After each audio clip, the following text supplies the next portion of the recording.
हर मिसरा बाज़ाब्ता अपने आप में एक पूरा अपने आप में पस मंजर और पेश मंजर रखता है। आओ जरा गौर करो, अल्लाह ताला ने कैसी चमक अता की है मेरे मुस्तफा को, परवरदिगार ने कैसा हुस्न अता किया है। ताजदारे मदीना वालिए कायनात को अल्लाह ने कैसा हुस्न अता किया। आओ जरा देखो, 63 साल जिंदगी है मेरे आका की, जो जाहिरी हयात है, जो जाहिरी जिंदगी है, जो मेरे आका ने गुलामों के दरमियान गुजारी है। 63 साल जिंदगी है। हजरत हलीमा सादिया के घर से बचपन शुरू होता है, माँ की आगोश है। माँ की आगोश के बाद में हजरत हलीमा सादिया जिन्होंने परवरिश की मेरे आका की, वहां से बचपन शुरू हो गया। लेकिन हजरत हलीमा सादिया फरमाती है, तुम्हारे मेरे नबी की रजाई माँ हजरत हलीमा सादिया कहती है, ताजदारे मदीना वालिए कायनात मुस्तफा करीम की शान ये, जब मेरे आका 3 महीने की उम्र हुई, 3 माह की उम्र में ताजदारे मदीना ने घुटनों के बल दौड़ना शुरू कर दिया, घुटनों के बल चलना शुरू कर दिया। और लोगों, जब 6 महीने की उम्र हुई है, तुम्हारे मेरे यहाँ बच्चे 2 साल में 1.5 साल में चलना शुरू करते हैं। लेकिन ताजदारे मदीना आपकी वालिदा रजाई माँ हजरत हलीमा सादिया बयान करती है, मुस्तफा करीम ताजदारे मदीना ने वालिए कायनात ने 6 महीने की उम्र में दौड़ना शुरू कर दिया। 6 महीने की उम्र में आका दौड़ रहे हैं। जब 9 महीने की उम्र हुई, मुस्तफा करीम तीरंदाजी करने लगे। 9 माह की उम्र में वालिए कायनात तीरंदाजी करने लगे। इतनी जल्दी सारे काम हो रहे हैं, अब नाराज ना होना, एक तसव्वुर ख्याल पेश कर रहा हूँ। हजरत हलीमा सादिया ने ताजदारे मदीना की बारगाह में शायद यही अर्ज किया होगा, ऐ प्यारे मोहम्मद, ऐ प्यारे मोहम्मद, ऐ आमिना के लखते जिगर, ये बताओ इतनी जल्दबाजी किस लिए है, इतनी जल्दी जल्दी सारे काम किस लिए?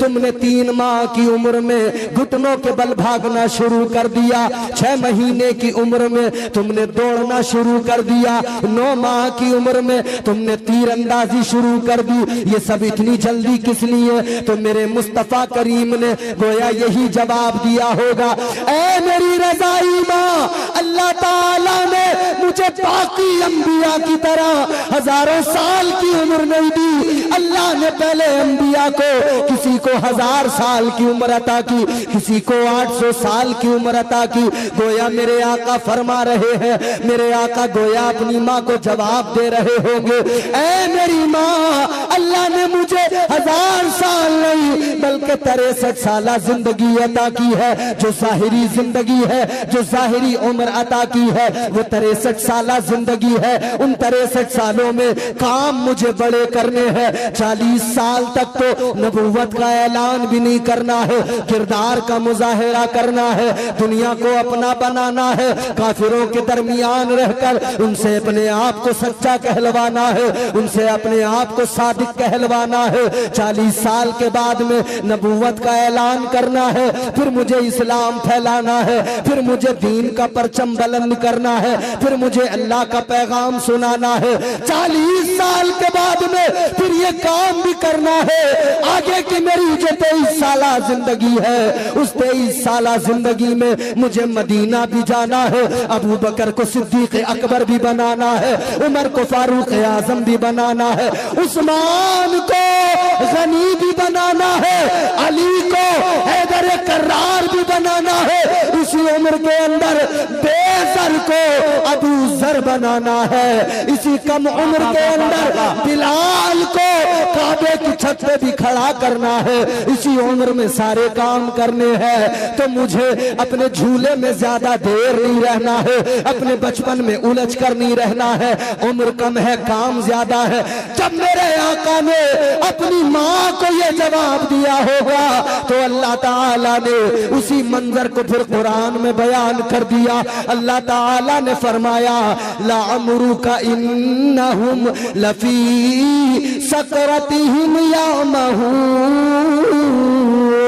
अल्लाह ताला ने फरमाया ऐ मेरे महबूब ये तेरी 63 साला जिंदगी है जो जाहिरी हयात है। अल्लाह फरमाता है ऐ मेरे महबूब तेरी इस जिंदगी की कसम तेरा रब याद करता है। बाबा बाबा नाराए तकबीर, नाराए रिसालत, रज़ाए मुस्तफा कॉन्फ्रेंस, खूबसूरत खिताबत हजरत अल्लामा मौलाना इम्तियाज रजा बरकाती, नाराए तकबीर। ये 63 साला जिंदगी है हुजूर की जाहिरी जिंदगी। इस जाहिरी जिंदगी में 63 साला में हुजूर को काम बड़े करने थे।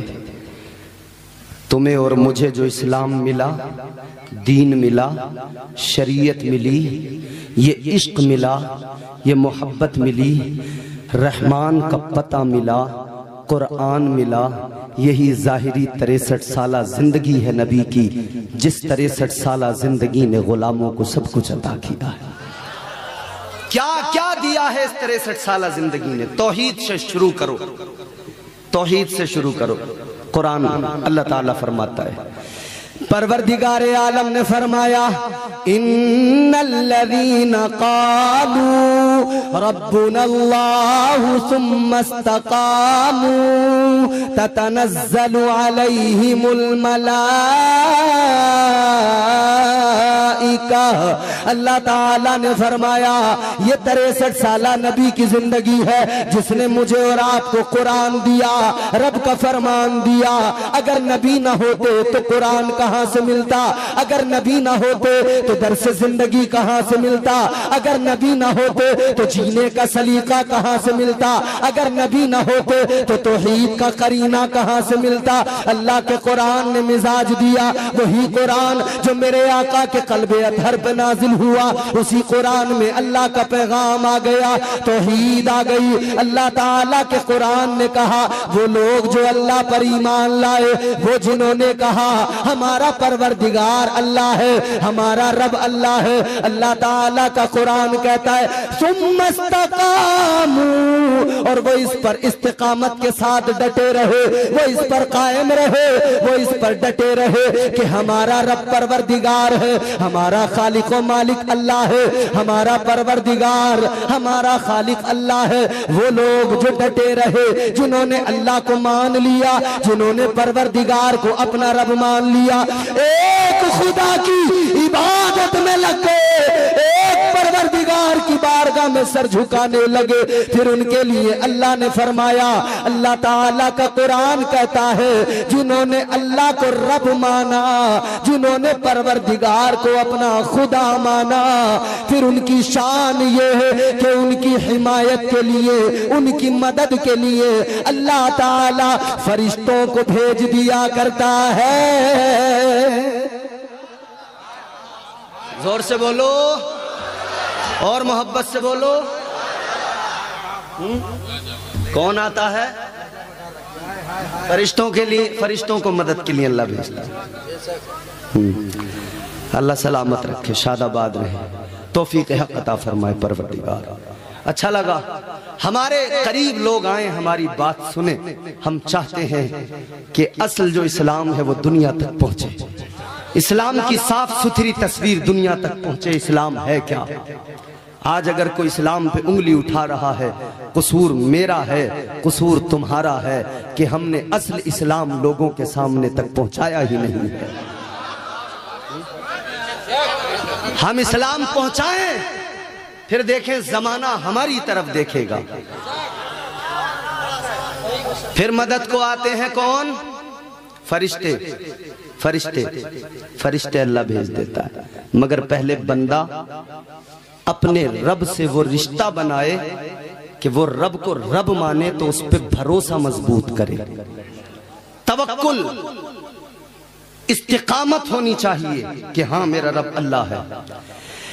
एक आशिक के दिल में बस इतना सा होना चाहिए, मेरा परवरदिगार है, मेरा खुदा है, उसी परवरदिगार ने मुझे पैदा किया है, वही मेरा मौला मुझे रोजी अता करता है, वही मेरा परवरदिगार खाने को देता है, वही मुझे दुनिया की आसाइशें दिया करता है। इधर देखो, अब जुमला बातें करनी है तो जल्दी बात करना होगा, मेरी तरफ देखना, एक जुमला भी मिस न कर देना, एक जुमला भी जाया न कर देना। अल्लाह ताला का कुरान कहता है कि बंदा अल्लाह की जात पे भरोसा करे, अल्लाह की जात पे तवक्कुल हो, यानी उसका यकीन कामिल हो, मेरा रब अल्लाह है, वही मेरा राज़िक है, वही मेरा मालिक है, वही मेरा खालिक है, वही मदद करने वाला है, वही करम करने वाला है, वही फजल करने वाला है।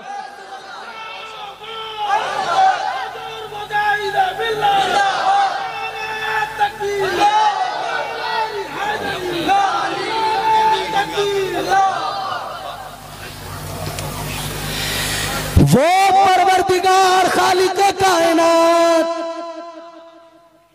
उसकी जात पे भरोसा। और जब अल्लाह की जात पे भरोसा हो जाए ना कि मेरा राज़िक कौन है, राज़िक रोजी देने वाला, रिस्क देने वाला, जब ये भरोसा मजबूत हो जाए तो फिर बंदा कभी हराम की दौलत की तरफ न देखेगा, क्योंकि उसका दिल कहेगा हराम की दौलत क्यों कमाऊं, हलाल तरीके से मेरा परवरदिगार रिज़्क मुझे अता करेगा, इसलिए कि उस अल्लाह ने मुझसे वादा किया है। उस परवरदिगार ने वादा किया है वो रोजी जरूर अता करेगा, लेकिन हालात ये हो गए, हम और आप सुस्त हो गए और इस सुस्ती ने नुकसान ये पहुंचाया।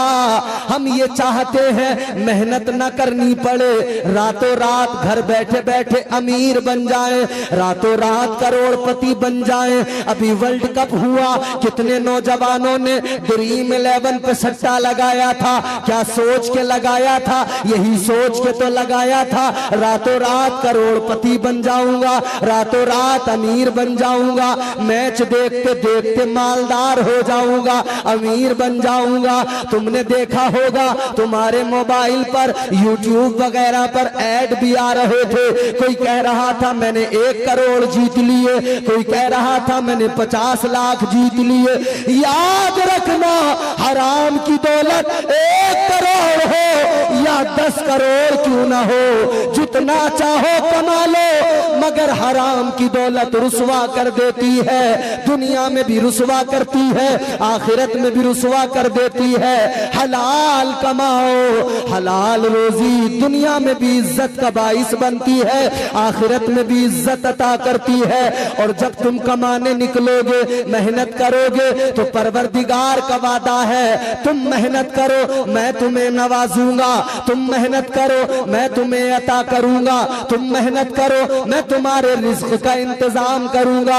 अरे जो कीड़े होते हैं समंदर के अंदर, उन कीड़ों को भी अल्लाह रोजी अता करता है। जो समंदर के अंदर सीप के अंदर छुपा हुआ कीड़ा होता है, अल्लाह उसे भी खाने को दिया करता है, तो तुम्हें क्यों नहीं देगा। मेहनत करो, मेहनत करो, अल्लाह की जात पे एतमाद और भरोसा रखो, उस रब की जात पे भरोसा रखोगे, परवरदिगार इतना नवाजेगा, इतना नवाजेगा, अक्ल हैरान हो जाएगी, सोचते रह जाओगे। वो दरवाजे खुलेंगे कि तुम्हारे गुमान में भी नहीं होंगे, तुम्हारी सोच भी हैरान होगी, आखिर ये रिस्क कहां से आ गया, आखिर ये दौलत कहां से आ गई। लेकिन पहले रब के हो जाओ, पहले परवरदिगार से रिश्ता बना लो, पहले अपने मौला को राजी कर लो। याद रखना, दुनिया में जो कुछ भी मिला है, जो कुछ भी मिलता है, जो कुछ भी मिलेगा, सदका मुस्तफा का है, करम मेरे मौला का है, नवाजने वाला खुदा है, मुस्तफा के सदके में अल्लाह अता करता है। आओ जरा रब की इनायत दिखा दूं, रब का प्यार जरा सा देख लो, रब का फजल जरा सा देख लो, फिर आगे बात करते हैं। जरा प्यार से मोहब्बत से बोलो सुभान अल्लाह, सुभान अल्लाह। जब बीमार होते हो डॉक्टर के पास जाते हो ना, बोलो भाई, डॉक्टर दवाई देता है, बीमारी ज्यादा हो जाए तो फिर गांव का डॉक्टर काम नहीं करता, शहर वाले पे जाना पड़ता है। एक साहब बीमार हुए, हार्ट प्रॉब्लम, दिल की धड़कनें रुकने लगी, हार्ट प्रॉब्लम। आप जानते हैं इस दौर के अंदर अटैक बहुत आ रहा है लोगों को। क्या होता है इसमें? ये जो सीने में दिल है ना, ये दिल काम करना बंद कर देता है। फेफड़े जो पंपिंग करते हैं, जो ब्लड निकलता है, सर्कुलेशन बनता है, वो दिल की शरियानों में जाता है, वो पूरे वजूद की नसों में वो ब्लड दौड़ता है, वो लहू दौड़ता है, इंसान का वजूद बिल्कुल दुरुस्त रहता है। लेकिन जब कोई भी एक नस ब्लॉक होने लगे, जब ये फेफड़े काम करना बंद कर दें, पंपिंग बराबर ना करें, ब्लड सर्कुलेशन डाउन पड़ जाए, तो फिर अटैक आ जाता है। और जब अटैक आता है तो बंदा सांस नहीं ले पाता, हॉस्पिटल में एडमिट किया जाता है। एक हाजी साहब बीमार हुए, उन्हें हॉस्पिटल में एडमिट किया गया, अटैक आ गया था। डॉक्टर ने देखा तबीयत ज्यादा सीरियस है, मशीन पे रख दिया, वेंटिलेटर मशीन। उस मशीन का काम क्या?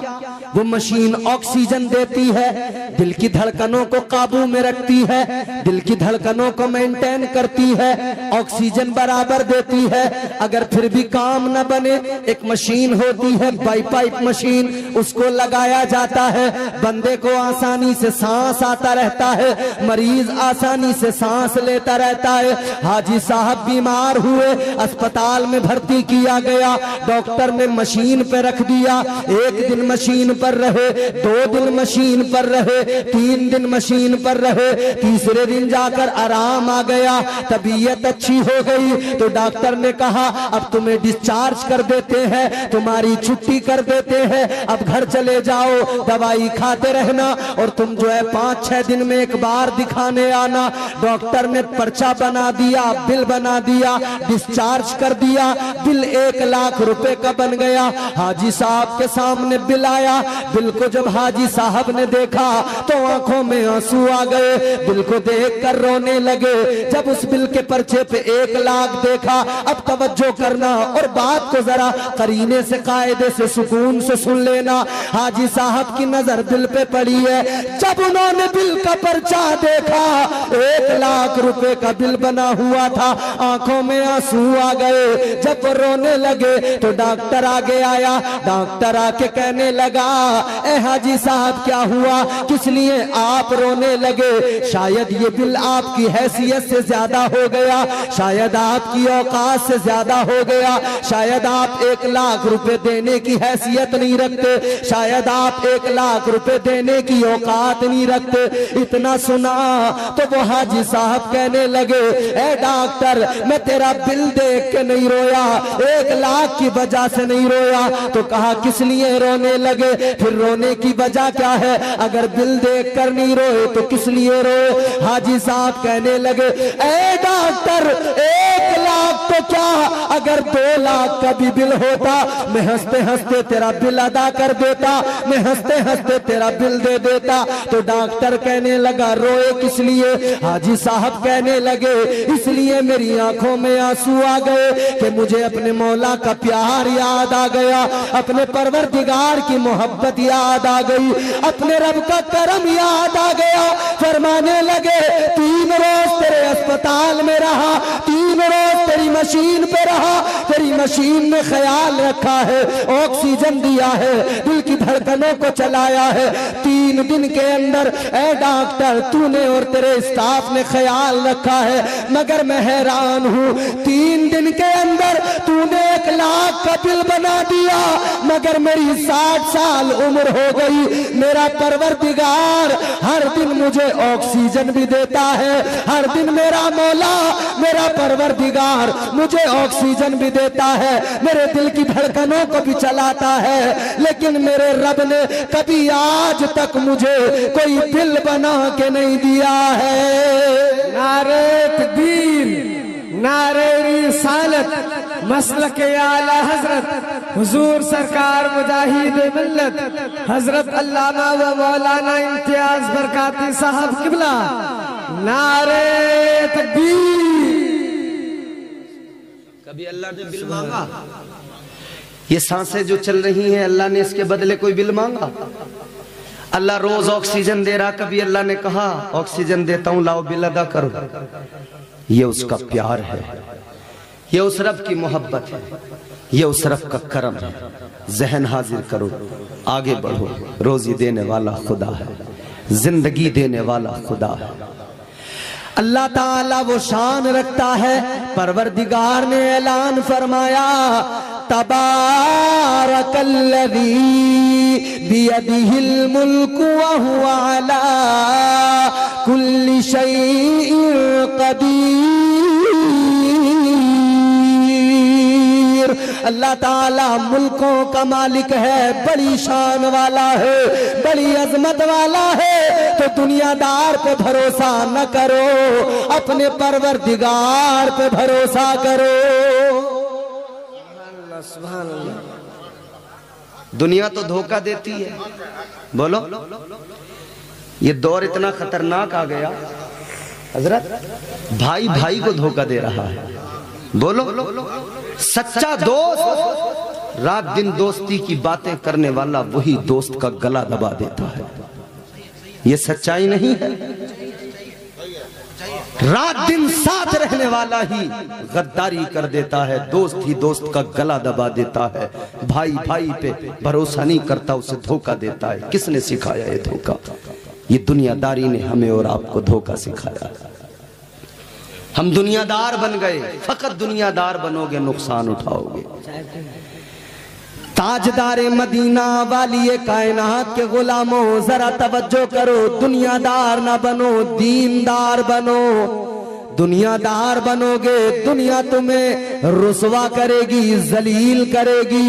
दीनदार बनो, रब से ताल्लुक मजबूत करो, परवरदिगार इज्जतों का ताज अता फरमाएगा। अल्लाह के पैगंबर हजरत ईसा अलैहिस्सलाम, नाम सुना है आपने? ए भैया, हेलो, प्लीज प्लीज मेरी तरफ देखो, गौर से सुनो। हजरत ईसा अलैहिस्सलाम नाम सुना है? क्या शान है हजरत ईसा की? मैं कुरान सुनाता हूँ आपको, जोर से बोलो सुभान अल्लाह। हजरत ईसा अलैहिस्सलाम का मकाम मर्तबा कुरान ने बयान किया। अल्लाह ताला ने फरमाया व उबरी उल अकमह वल अबरस व उहयिल मौता बिइज़्निल्लाह। अल्लाह ताला का कुरान कहता है हजरत ईसा अलैहिस्सलाम की शान ये, कोड़ी के जिस्म पे हाथ रख दे अल्लाह उसे शिफा अता फरमा देता है। हजरत ईसा की शान ये, नाबीना की आंखों पे फूंक मार दे अल्लाह उसे रोशनी आंखों में अता कर देता है। हजरत ईसा का मकाम ये, आप मुर्दे को कह दे तुम बिइज़्निल्लाह, तो मुर्दा भी उठकर जिंदा हो जाता है।